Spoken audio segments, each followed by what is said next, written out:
Cool. Can you tell me what you use your ADU for? Yes, I live next door, and when this became available through foreclosure, I was able to buy it and restored the Queen Anne in the front.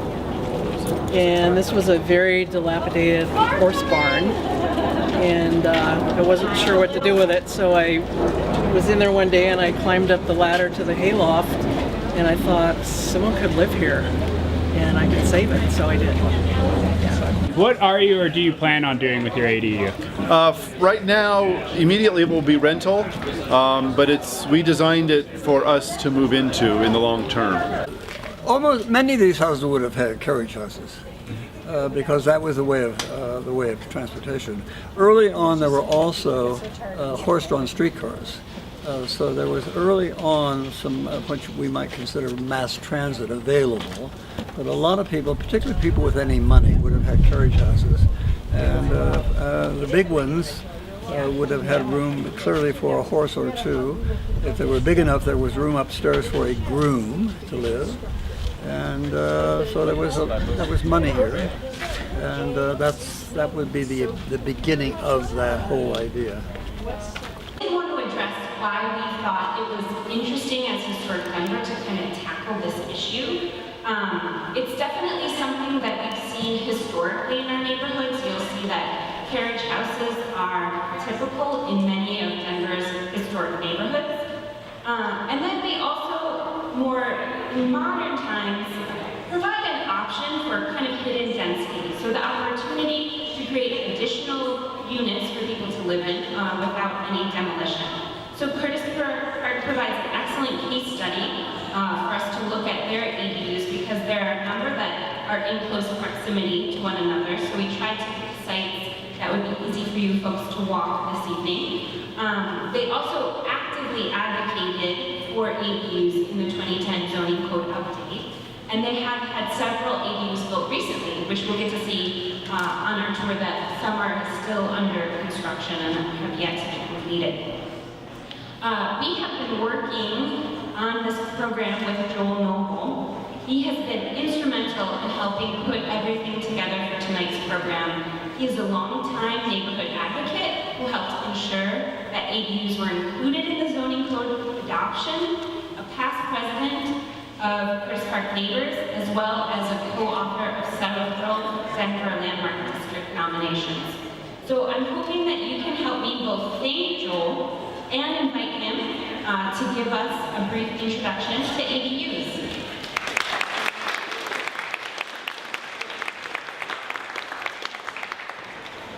Thank you. Welcome to the Curtis Park neighborhood. This is a fantastic turnout. I think ADUs are on people's minds for a lot of reasons. I had the pleasure of writing an article for Historic Denver that talks about the uses people can put ADUs to. It can be a rental unit for a long-term rental. It could be a short-term rental. It could be extended family, caregiver. It could be a place that you downsize into without having to uproot yourself from your neighborhood or community while you rent out your larger house to somebody who needs the additional space. And it can be all these different things at different times in your life. That's why I'm excited about accessory dwelling units being back, allowed in Denver in the new zoning code, and wanting to encourage people to think about if this could play a role in their neighborhood and in their lives. Now you'll notice something as you do the tour. The specific examples that I used in the article of the people who own accessory dwelling units are the accessory dwelling units we're going to visit tonight. So you've read about Nancy Welsh and Julie Rubson, and Robin Gerald, and so forth. You'll be able to visit them. They'll go over a little more logistics. I was asked to keep my remarks pretty short here. But one comment about the map. You'll see these little blue pluses. They're a little bit small, but it's just to give you a sense of where the detached accessory structures are throughout the neighborhood. Curtis Park is 150 years old. 150 years ago this year, the land was dedicated for what is now called Mestizo Curtis Park. It's Denver's first park, which is a clever real estate ploy to say, come live up here, come out of the dirty downtown. We have a park. So that's 150 years, and you're going to see things if you walk through the alley where these little pluses are from throughout that 150 years. Some of them are clearly what we think of today as accessory dwelling units. Some of them are smaller, some of them are quite peculiar, some of them wonder, could somebody really live in there? But they have character, they add to the character, and they have always been here. So a message I would like to leave you with is accessory dwelling units can fit in to this neighborhood, they can fit into, I believe, your neighborhood. If you're in a low-density, low-scale neighborhood, having a unit in the back, not necessarily visible from the front, various controls can be put on how big it is, how tall it is, etc., to make it fit into your neighborhood.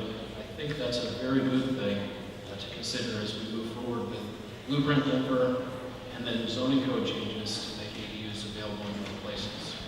If you are a zoning code junkie and you understand the restrictions in zoning of accessory dwelling units, you might notice some of the accessory dwelling units that will pass by, especially the newly built ones, are quite tall. There are some older ones that are quite tall as well.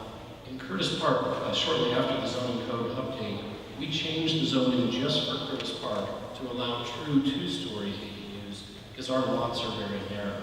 And what we found was the restrictions that apply in most of the city to what's called bulk plan, or limiting the height and shaping of the buildings, was resulting in people being able to build a garage with a hallway on top and not much else.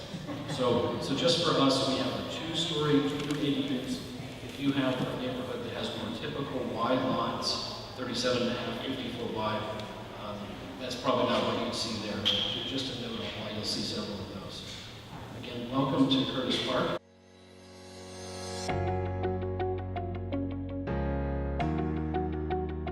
Than a room. In the middle of the floor, right about there, I guess, there was a hole to throw the hay down. And you can see this was a door originally, and probably the hay was delivered here. There's also a door on the other end of the gable, and why there was that too, I don't know. When Nancy took the door down and made a window, she had to get some more shingling here to fill in. The other thing Nancy did, not many people would have gone to this trouble. When she took out all these doors, she found in Ohio barnwood, and she had it shipped here. This is old barnwood from Ohio. This is probably not. This is just covering up what it comes together, and there's some of that inside. You'll see when you go inside. Over here you can see where she popped out. You can go inside, and before you go in, I think almost everybody in the neighborhood assumed this would be torn down, but Nancy decided not to tear it down. There was originally there were beams here, and probably two large sliding doors here. Get the horses in. There was then room here for a horse and also a carriage. This is not a big carriage house.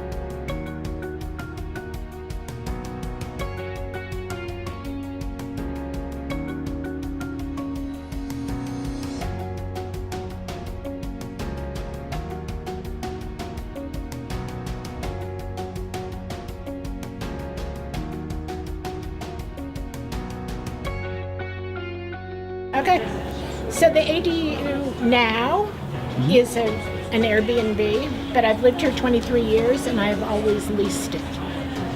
either on an annual lease or now with Airbnb. Cool. So I call this house the gift that keeps on giving. So, there you are.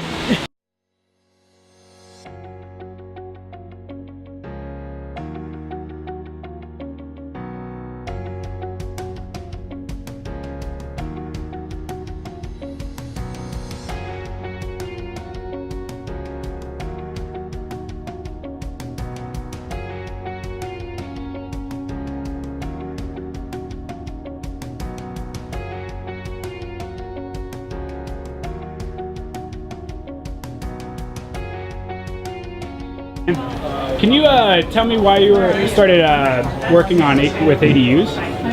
Yeah, so when we started thinking about it a couple of years ago, my colleague Sarah Sinderhoff and I just started talking about it. It's like really kind of an interesting form of development, and I was interested in doing one in my house. And we started looking around to see if anybody was holding any events or if there's any information on it. There just wasn't a ton. It was a little bit around 2010, and then it seemed to kind of lose steam as we kind of went through the recession and that.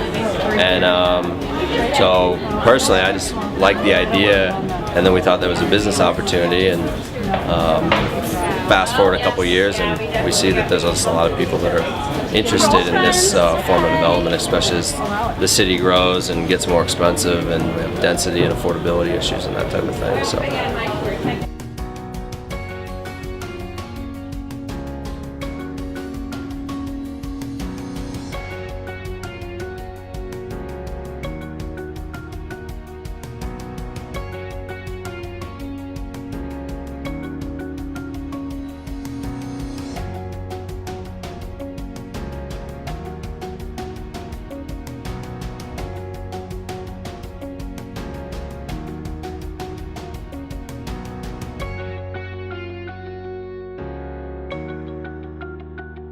Currently lease the ADU out long term. I had the same tenant for 3 years, and I continue to lease it long term. I plan on continuing to lease it long term. Hopefully one day being a mother-in-law or father-in-law suite. So, and I owe them so much gratitude for that. And then since then, you could probably, I don't know if y'all walked through the alley this way or not, but if you walk down the alley this way, just right there, there's 2 more being built that are pretty big. No, not same builders. Yeah, same, but yes, yeah, they gotta be, yeah.